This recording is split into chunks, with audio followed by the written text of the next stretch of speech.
There's been a lot of debate lately about live action remakes or recasting of comic book roles where you change the race or maybe even the sex of a character. Well, How to Train Your Dragon is here, and we've got a double whammy of two problems. There's a live action remake that not only is too close to the source material, but also deviates in some strange ways. Let's talk about what they're promising is not a shot for shot remake, but looks a lot like one, and the recasting of Astrid using a character that a lot of people are describing as a person of color. Let's talk about that on That Park Place. Let's talk about the How to Train Your Dragon trailer. Obviously, Disney has been doing live action remakes for quite some time, and I don't want to say we haven't had a problem with that, but they've made money at the box office up until a certain point, and now we have this ridiculous photo of The Rock out in a muscle suit, dressed as Maui in the, we promise you, it looks exactly like Maui in the movie suit. And now we've got this How to Train Your Dragon. I'm going to mute it because there's really no reason to hear anything that they're saying.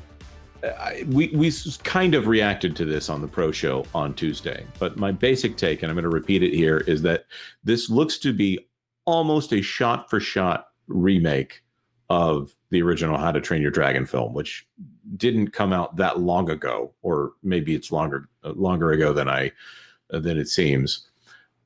But this right here is almost exactly the scene from the original How to Train Your Dragon. Mm-hmm. So I have that comparison. Yeah, go for it.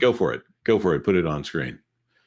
There you go. You can actually see how close it resembles the animated film. I mean, it's like Jonas said, it's literally shot for shot. Sometimes you'll see characters on opposite ends, so the blocking might be the polar opposite, but it's literally a shot for shot remake. Yeah, and in that case, I really don't understand why they are doing this. Looking at this, I said it on Twitter, and I'll say it here again. Animators are actors, and I think that the animators are better actors than whoever this kid is right here. It's not his fault. He doesn't have giant cartoon eyebrows to emote.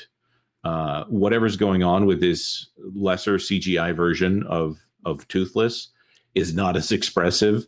It's not as evocative. I don't look at that and say, wow, it's real. I look at it and go, wow, that's CG. But they've taken the expression away from his face because they've taken all the great things about animation that make it very clear what he's saying. I get it.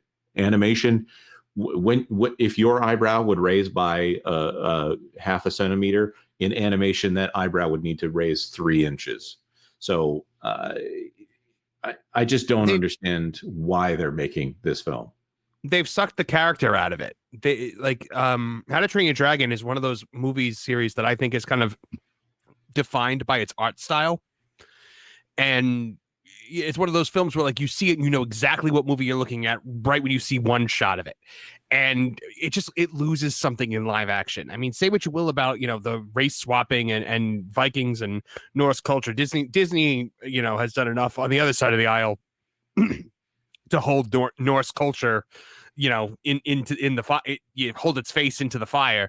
But this is, I just think, a flawed idea. But at that same point, I think it's going to make a lot of money, and then we're going to start getting the DreamWorks live action remakes coming fast and furious. I think we're going to get a Shrek live action, which will be ridiculous because it'll just be a lot of CGI anyway. We'll get a Kung Fu Panda live action eventually with photorealistic animals. It's going to be a whole mess. Oh my! I would be horrified at a Kung Fu Panda live action. As would I. We already know the journey of the characters. Yes, we do. I mean, it's animation. They're going with broad strokes. We generally knew the story of the characters, the journey of the characters when you tune in. You have a classic. You could say the word cliche, but you have a classic archetype of the young son who is not living up to his father, and he either is going to become like his father and save the day, or be a little bit different than his father and become like his father in his own way here. And then Marvin hit it. Live action is greater than animation sucks the character from the characters. The over animated expressions work on CGI characters, not on live action. Totally agree. Then there's the other thing right here. Fletcher Williams says, love the diverse and inclusive Vikings. Uh-huh. I'm going to say something that maybe will not be liked by the audience here. I actually don't care about Nico Yeah. Parker as Astrid. I don't really care either. It's not a thing that like bothers. I think I'm almost numb to it now. Yeah. Like I almost expect it. I would be more shocked if they didn't do this. Yeah. But I mean, look, at the end of the day, they've shown that they don't care anything for any kind of Anglo-Saxon culture. Those cultures don't count. You're allowed to appropriate them. You're allowed to give them to whoever you want. We don't have to be in any way, shape, or form respectful to them. So that's just a collective decision by Hollywood to whether it's King Arthur, whether it's Vikings, whether it's literal gods that there are actually people out there that still worship in this world today. They don't care. I was more offended by and I wasn't really offended by the change of Valkyrie in the Thor movies, where you take a character that is a very Norse, because it's not for some reason Scottish Vikings on an island that is fighting dragons in a cartoon. Also cartoon, so I'm a little bit more forgiving there. It's also this weird place where more modern mechanisms exist in a world that's supposed to have dragons and Vikings, and for some reason Scottish people. So there's a little bit I forgive. Yeah, we see that with every movie where somebody's supposed to be French. Everybody's got a Cockney British accent, like Les Miserables, where they're like, "Hello there, monsieur." Right, because British is the default language of period pieces. Regardless, I honestly think that's why so many cultures are perceived as white these days, is because anytime we depict an ancient culture, they're always British. So anyways, go ahead, Vash. Well, I was just going to say, I think I was actually not super offended with the Astrid casting when I initially heard it, because I was like, well, they're probably taking How to Train Your Dragon into a much different direction for its adaptation into live action. So I was like, all right, well, let's kind of see what they're going to do with this whole franchise, and then we'll go ahead and judge it, I guess, when we see something close to the final product. When you see this kind of shot-for-shot remake, it does kind of, I think in my mind, put that casting a little bit more into question, because you're trying to replicate so much of the animated film to a insane degree, as this beautifully illustrates right here. Why not go the full gambit when it came to the casting as well? I just think that's it almost seemed like diversity for diversity's sake to me, which I suppose is fine, but it's just I guess from a viewer standpoint, understanding the source material that you're referencing so closely, it does distract from that just a little bit on my end. And we're seeing this a lot with these live action remakes. For example, as you beautifully pointed out there, Jonas, we're seeing The Rock here with with a bodysuit that really does take on the characteristics of the animated piece. We're seeing like Lilo and Stitch, for example. Why would you have to put The Rock in a bodysuit? And this Stitch, oh my gosh, this is terrible. It just looks awful.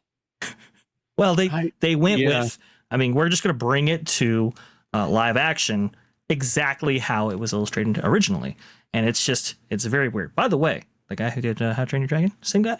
Did Lilo and Stitch. Yep. Go ahead. Yeah. So with How to Train Your Dragon, he'll definitely make money off the How to Train Your Dragon one. And it's Chris Sanders, and he'll be doing the voice of Stitch, but he's generally speaking not on great terms with Disney, as we understand it. The screenplay for The Wild Robot that he directed, his screenplay for Wild Robot is now available online. And there's part of me that really, like, if I had all the time in the world, I would sit down on a stream and just read through that entire screenplay. But it goes back to that point that they're continuously trying to go back to the well and say, hey, remember the feeling that you had when you were a little kid and you watched this thing? Well, here's a shadow of that. Here are grown-ups play acting at this.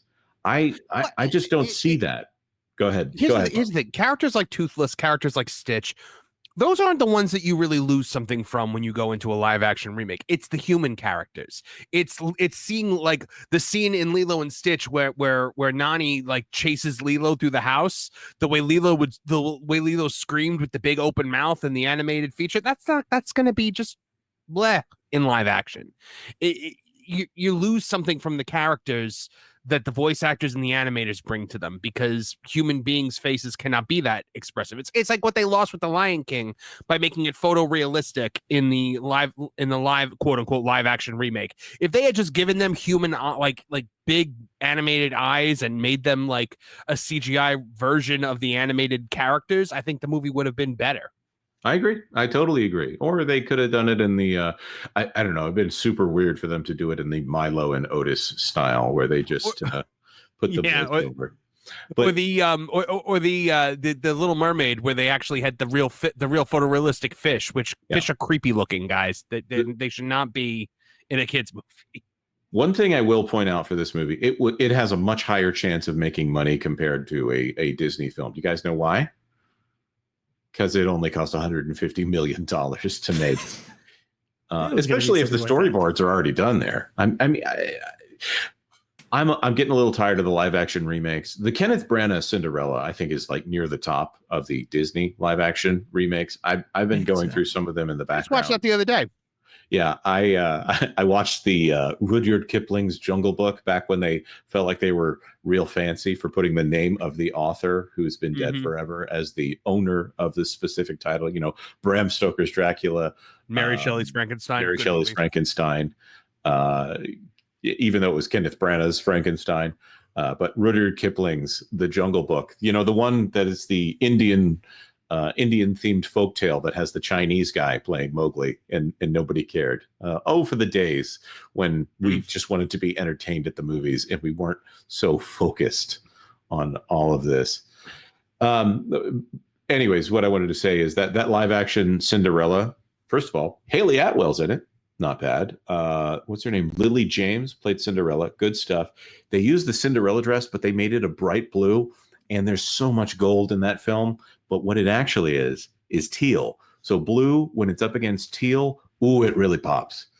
You remember those horrible posters from the 2000s where everything was orange and teal? Sorry, did I say blue and teal pops? I meant to say orange and teal pops. That was based on that concept that you go to the opposite end of the color wheel there. But that Cinderella film, they actually did a great job with the cinematography, which is, of course, something that Kenneth Branagh does. But looking at the Moana film, now it just feels like they're playing pretend. They're playing dress up and saying, hey, as much as we remember this last thing, we're going to try to get it as close to that as possible. No longer adaptation, just visualization again. And I'm sick of it. And I'll call DreamWorks out for it here in this case. This is a brand deposit. This is trying to make sure that nobody forgets How to Train Your Dragon. Should have just done another How to Train Your Dragon film, but they probably didn't want to have number 4 at the box office that way. Definitely a mark of creative bankruptcy there from both companies, which is very, very sad. It's interesting because I think a lot of people criticize Mulan, let's say, for not having the songs, Mushu and that kind of thing. And now we're going into the complete opposite direction where it's like, we're going to give you everything from that animated film. And can't quite seem to strike the right balance with these live action remakes. And it does call into question why they exist at a certain point. Thanks for watching That Park Plays News. For more information, consider checking out www.thatparkplace.com. And don't forget to subscribe, share, like, and send this out on your favorite social media accounts.